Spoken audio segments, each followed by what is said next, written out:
Hey, what's up, guys? So I'm really excited today. I've got a cool video planned. We are going to be checking out and conditioning these new to me Mr. Freedom Road Champs. If you know anything about engineer boots, Mr. Freedom as a company in general, you'll know that these are pretty cool boots and they're not easy to get hands on. And basically what I want to do is, as I'm conditioning this boot, has not been conditioned yet, I'm going to kind of talk about the boots and explain to you how I got them. And then in frame, I'll keep this boot, which has been conditioned already. And so I'll give you a little close up here. You can see, hopefully it's coming up on camera, the difference in color. This left boot is definitely a little more camely, and then this right boot after conditioning is a lot more brown and just a richer, deeper color. So let's get into it. These are Mr. Freedom Road Champs. They are very cool design. They are made by Julian Boots. And they're not easy to get. So these boots are actually from, these specific boots, my boots, were built in 2014, and they were a sample pair for Mr. Freedom. And supposedly they're coming out with another drop this year. They've had a few drops over the years, and really there's not too much info you can find out about them. It's just kind of the people that follow along and know, and you can ask them, or do as little digging as you can do on the internet. Kind of a cool story how I got these boots. I saw on Mr. Freedom's Instagram these boots were sitting kind of in the background. I could see them, so I called them up, emailed them, and said, "Hey, are those Road Champs in the background in this photo on Instagram?" They're like, "Yeah, they are. They're sample boots, and they're for sale if you want them," and they happen to be my size. This specific run, I'm not sure, if it's specific to these prototypes or what, but they feel very true to size to me. The instep's a little high for my foot, but I've been able to make it work by adding some extra holes in the strap. But these are a 10.5D, and that's pretty much what my true to size length and heel to ball are is 10.5. These are from the ground up 12-inch boot, from the upper up about 10.5-inch boot. Depends how, if you do the Wesco way of measuring it, or what I think is the standard way of measuring the upper. And so yeah, I'm really excited. These boots are really comfortable. They're super cool. They're pretty hard to get, which makes them even more unique, and I really love them. So today I'm going to use actually two products I've never used before. Well, I used them on this boot, but I got Black Rock's Leather Enrich and Smith's All Natural Leather Balm. Both, handmade, homemade recipes, family recipes, and they're pretty cool. I'm going to use them. On this boot I use the Black Rock on the upper, and then a little bit of the Smiths on the toe in the heel, and then also on the edge here. So I've done this boot already, just so this video is not super long, but I'll do this boot, and then in between drying times I'll stop the video and edit it together. So here we go. I'll just go and I'll start talking. So this is the Black Rock. I'm going to do that first on the upper here. Yeah, here we go. So use sparingly. The boot's already been dusted off and cleaned and stuff. This stuff spreads really easily. It's also worth noting that I took a hair dryer and kind of heated up this boot just a little bit, because it's a little cold out here in the workshop, so I didn't want this boot to be fully cold as I'm doing this.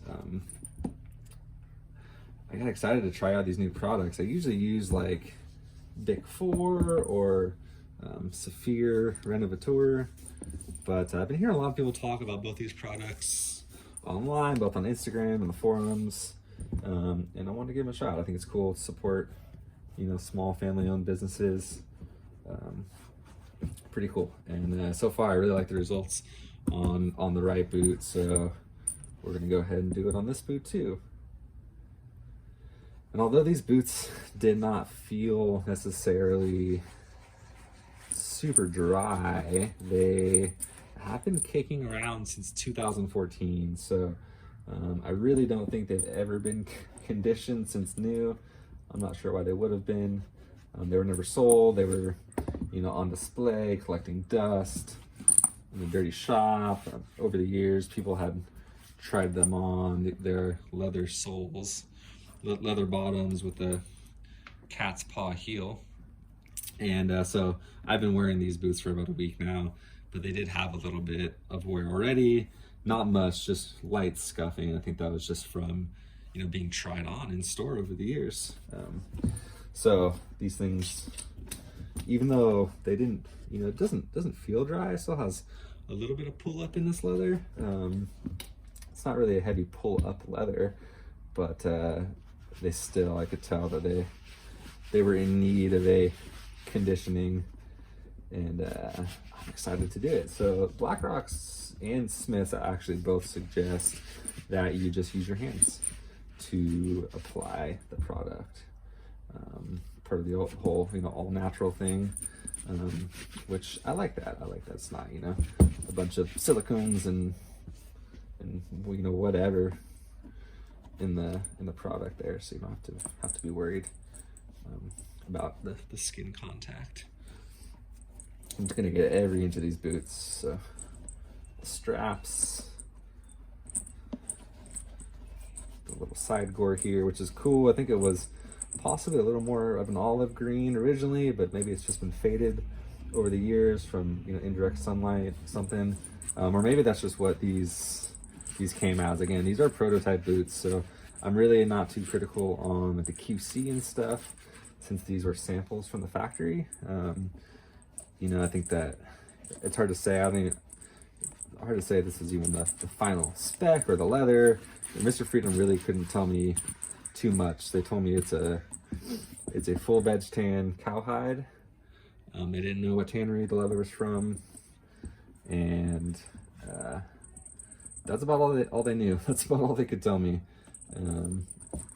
It does. It smelled a little bit like horsebutt when I first got it, but I think that was just the veg tan. So I'm used to like the horse strip, or like shell cordovan has a very distinct smell to it. You can smell the vegetable tanning. So these definitely had that smell to it. So at first I was like, oh, maybe they're horsebutt. And there's some cool, grain.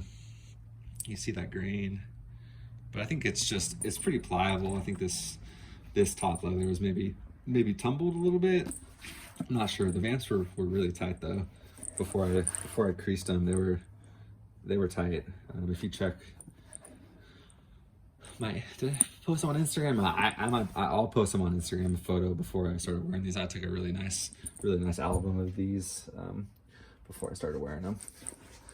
Give these guys just a little bit extra here, because really, who knows how long it's been since these have been conditioned, and they could use them.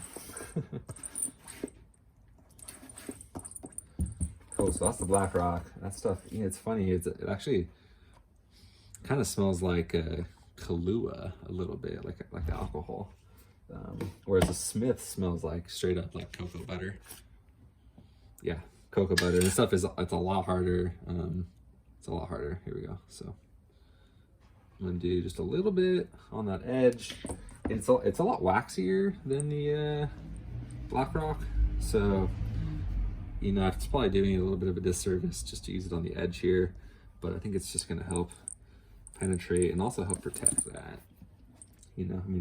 Patina is life, so I don't want to protect it too much, but I just want these guys to have a really good starting point for their life with me, since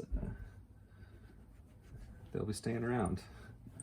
They're design-wise a really cool engineer. This strap is pretty high. This instep strap is like you know, it's at the front of your ankle. Usually it's down a little bit lower, kind of more at the top of the instep, but I actually really like it up here for a few reasons. One, I feel like the instep volume matters a little bit less, and that's kind of huge for me, having a lower instep. I really can never find a laceless boot that fits my instep super well. So kind of this part not really mattering a whole bunch, but still being able to cinch this down tight on my ankle. It's not uncomfortable at all where it hits you. It actually feels quite natural. It's pretty cool. And also, I mean, you see how high that is. When you have pants on, like, it almost looks just like a roper or some sort of cowboy boot.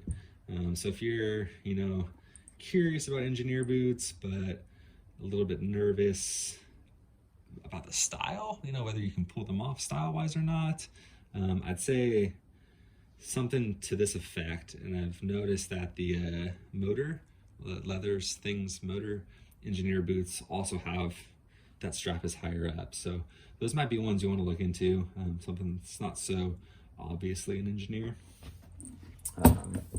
Pretty cool. Another cool detail about these boots is the toe track, and it's pretty subtle, but you can see it right there, those lines. So it's a pretty wide toe track, and the toe track is it's a leftover from part of the, you know, the process of making these boots. It's how they crimp the uppers together, I think, before lasting. And so sometimes you'll see a real tight line, like a thin line, but this toe track's pretty wide on these, and I think it looks really cool. Actually, trying to catch it on camera. Actually, yeah, you can see it really well there. So there's two straight creases down the whole front, and I didn't notice actually that it even had them at first, and it pops out a little more now that they've been conditioned.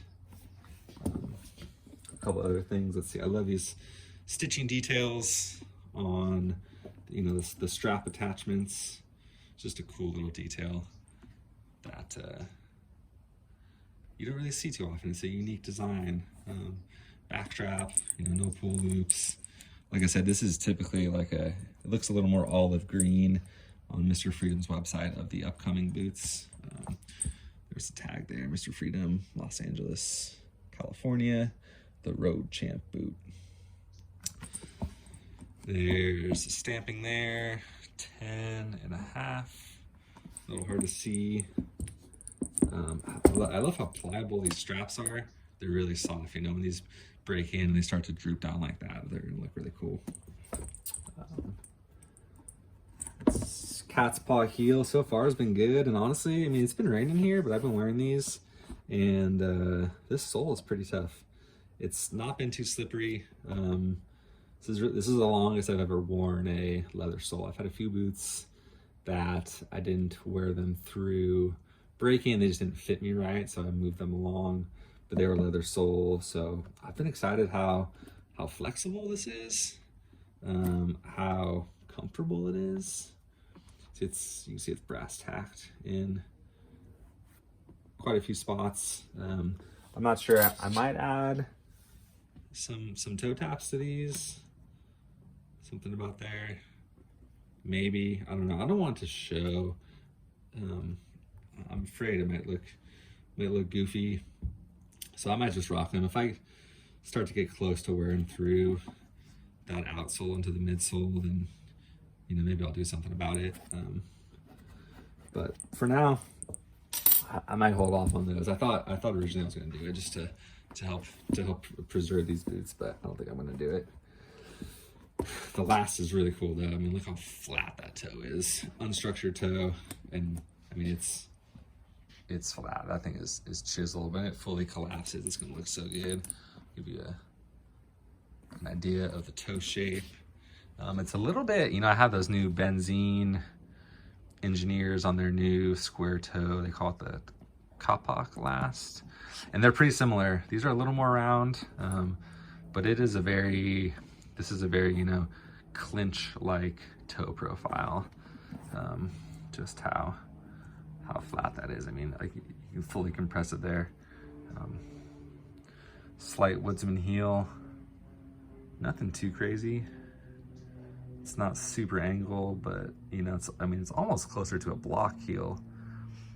but it does have a little bit of that contour there. Guys, this leather is looking great with that black rock and the Smiths on there. So I'm gonna pause this video, let this set in for 10-15 minutes, and then I'll walk you through the rest of the process, okay?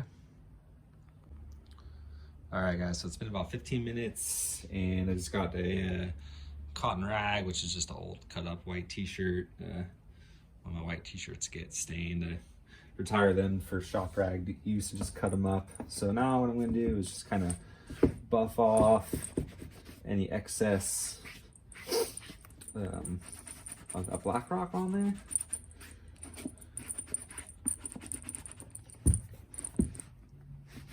These things look good. They were definitely thirsty, and this leather is darkened up quite a bit.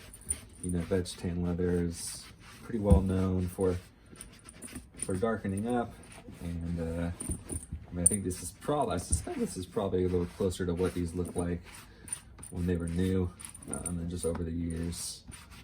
You know, 2014, that's 21, so about 7 years. Not sure exactly when these were made.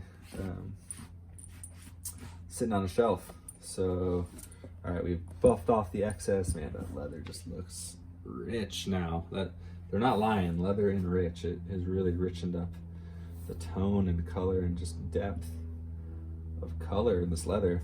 One thing I forgot to do, what I did on this boot is I conditioned the welt a little bit. So I'm just gonna get a tiny bit, tiny bit, and just hit that welt because it's made from leather as well. And so get a little bit of moisture in there, back into that leather welt, and it'll be good to go. This is the process. This is a pretty deep conditioning. This process, I mean, I would say, you know, if you're really wearing these things in wet weather and no breaks, maybe every 6 months for this amount that I'm putting on, this in depth of a condition. But I'd say typically, like, I mean, once a year for something this heavy duty of a condition is probably totally fine. Make sure there's no excess on there. Buff that sole edge of the midsole, heel. Now, what I want to do is, I did on this boot, didn't make too much of a difference. I just want to use this product to give them both a try. I'm gonna take just a real tiny bit and just ever so slightly on the toe. Give it just a little bit of a extra protection on that toe. Kicking stuff. The Smiths it's a pretty waxy product. It seems almost like it sits on the surface just a little bit more. I'm sure it penetrates pretty good, but since this black rock was a little more watery, not watery, it's just thinner, it seemed like it really seeped into the leather a little more. So I just want a little more surface protection here.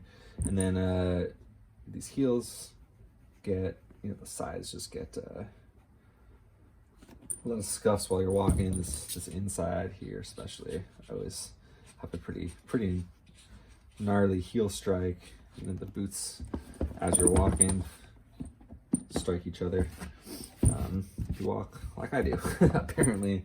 So there's a little extra protection there on those. Yeah, just help that out. Cool. So similar thing, get them on there, buff that off just a little bit.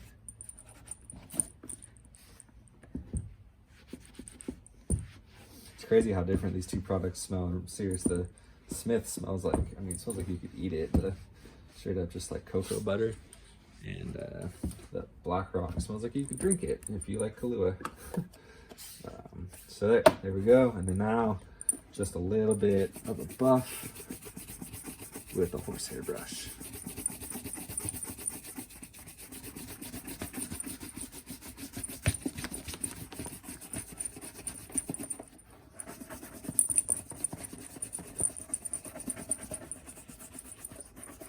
You guys have seen this before. No real method to my madness here. Just try to get it all without knocking your camera over.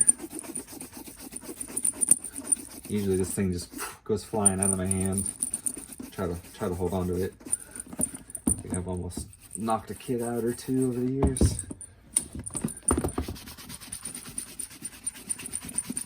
I was talking to the guys on the Stitch Down Discord, and I think it was Lars, those Smooth Boots, was saying how that Black Rock gets a little sticky. And I did notice that. I noticed after, before I do that little 15-minute kind of wipe down and buff, that it is a little bit on the sticky side.